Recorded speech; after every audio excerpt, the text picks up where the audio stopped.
परमेश्वर ने हमें सिखाया कि हम एक दूसरे का आदर करें, हम एक दूसरे से प्रेम रखें और यही सबसे बड़ा प्रेम है कि ईश्वर ही हमें प्रेम देता है। और तब हम सीखते हैं प्रेम करना कि जब हम सच्चे ईश्वर को जानते हैं। जो लोग दीन होते हैं, सच्चाई पर चलते हैं और सही कामों को करते हैं, और वही लोगों को पकड़ा जाता है और जेल में डाला जाता है और उनके साथ मारपीट की जाती है और उनको सताया जाता है। अरे भाई, सबको आज़ादी है जीने के लिए। जो चाहे अपने मर्जी के अनुसार, अपनी इच्छा के अनुसार जी सकता है। जो चाहे जिसे चुन सकता है वहाँ पर जा सकता है, आ सकता है।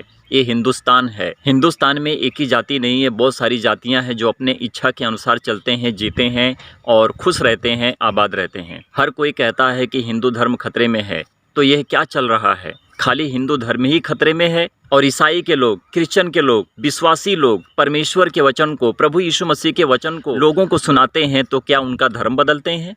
छत्तीसगढ़ में देखा ना, ज्योति शर्मा जो उसके दल के लोग हैं, उन्होंने क्या किया है? सबसे बड़ी घृणित और घिनौने काम को किया है। उन दो नर्स का क्या गुनाह है और उन्हें विदेशी कहा जाता है? क्या वो विदेश से आए हैं? क्या उनको यहाँ पर जीने का हक नहीं है? क्या हिंदुस्तान में एक ही धर्म जाति के लोग हैं? कोई विदेशी नहीं है। जो हिंदुस्तान में है, हिंदुस्तान उसका है और हिंदुस्तान में रहने वाले सब हिंदुस्तान के हैं। हमें हक है, अवसर है, हम जी सकते हैं अपनी इच्छा के अनुसार। हम जिसे चाहे उसे चुन सकते हैं। मसीह विश्वासी, ईसाई के लोग, क्रिश्चियन के लोग यदि किसी को प्रभु यीशु मसीह के वचन को सुनाते हैं, तो क्या वहाँ पर उनका धर्म बदलते हैं? नाम तो है ज्योति शर्मा, पर समझते हैं शर्मा का सही अर्थ होता है कि ब्राह्मण, और ब्राह्मण व्यक्ति खुशी और आराम देता है। और हम देखते हैं शर्मा को भगवान ने आराम और खुशी की बात बोली है, और शर्मा को देखो, ये दुखी ही दुखी, हमेशा दुखी ही रहती है, क्योंकि इसको ही धर्म का पड़ा हुआ है और इसके दल को ही धर्म का पड़ा हुआ है। और कोई नहीं जाता है धर्म को बदलने के लिए। जो कोई प्रभु यीशु मसीह के सुसमाचार को लोगों तक पहुंचाता है, बताता है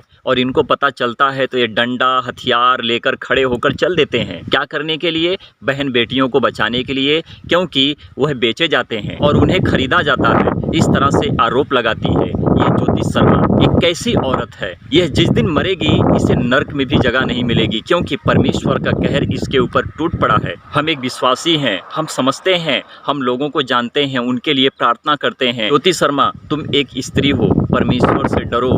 जिस दिन परमेश्वर का कहर तुम पर टूटेगा, तुम कहीं की भी नहीं रहोगी। परमेश्वर के कहर से ही तुम मारी जाओगी। तुमने भगवान को जाना है, परमेश्वर को नहीं जानती हो कि परमेश्वर तुम्हारे साथ क्या करेगा। ज्योति शर्मा, याद रखो, जब तक भगवान को खरीद कर घर में ना लाया जाए, तब तक भगवान हमारे साथ नहीं रहते हैं। क्योंकि भगवान की पूजा पाठ करने के लिए भगवान को भी खरीद कर घर में ही लाया जाता है। फिर भी तुम्हारी बुद्धि मंद बुद्धि हो गई है, तुम्हें कोई ज्ञान नहीं है, तुम बिगड़ चुके हो और गलत रास्ते पर जा चुके हो। और मैं एक सच्ची बात बताता हूँ ज्योति शर्मा, जो तुम विरोध करती हो और तुम्हारे जो दल तुम्हारे साथ मिले हुए हैं, तुम्ही लोग प्रभु यीशु मसीह के सुसमाचार को लोगों तक पहुंचाते हो। जो प्रभु यीशु मसीह को नहीं जानते हैं, अब वह भी जान रहे हैं कि प्रभु यीशु मसीह ही पूरी दुनिया का काल क्यों बन बैठा है। तुम्हें बहन बेटियों को बचाने की इतनी ही खुजली उठ रही है ना। जो हॉस्पिटल में बीमार हैं, जो गरीब हैं, जिनके पास पैसा नहीं है, जो डॉक्टर पैसे की मांग करते हैं, तो जाकर उनकी मदद करो, जाकर उनको पैसा दो और उनको मरने से बचाओ। ज्योति शर्मा,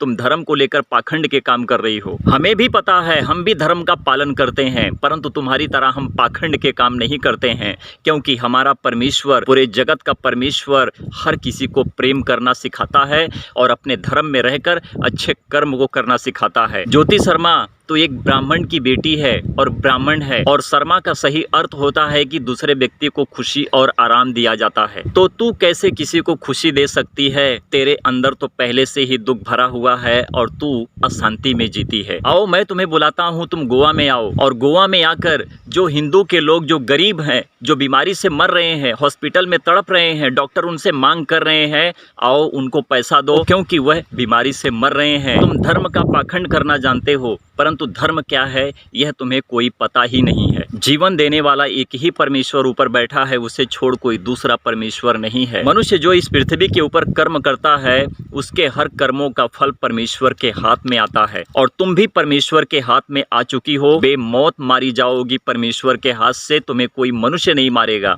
तुम्हें कोई राजा नहीं मारेगा, परंतु तुमको परमेश्वर ही मारेगा। ज्योति शर्मा, याद रखो, जो कोई परमेश्वर पर हंसता है, प्रभु यीशु मसीह पर हंसता है, परमेश्वर परमेश्वर के वचन पर हंसता है, अवश्य है कि परमेश्वर उस पर हंसता है, परंतु थोड़ा समय रह गया है, इंतजार करो, तुम्हारे साथ भी परमेश्वर वही करेगा और तब तुम परमेश्वर के सामने गिड़गिड़ाओगी।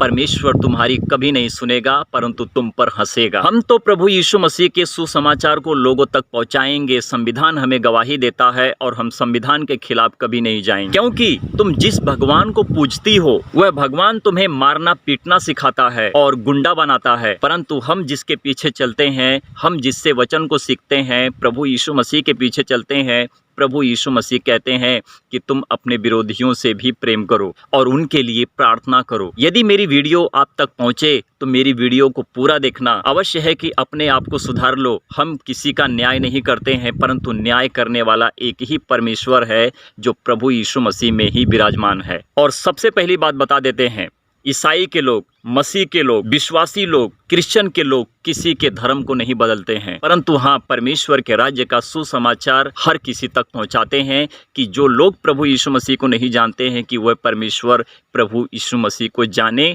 और सच्ची महिमा परमेश्वर को देना सीख लें। परमेश्वर की महिमा हो, आमीन।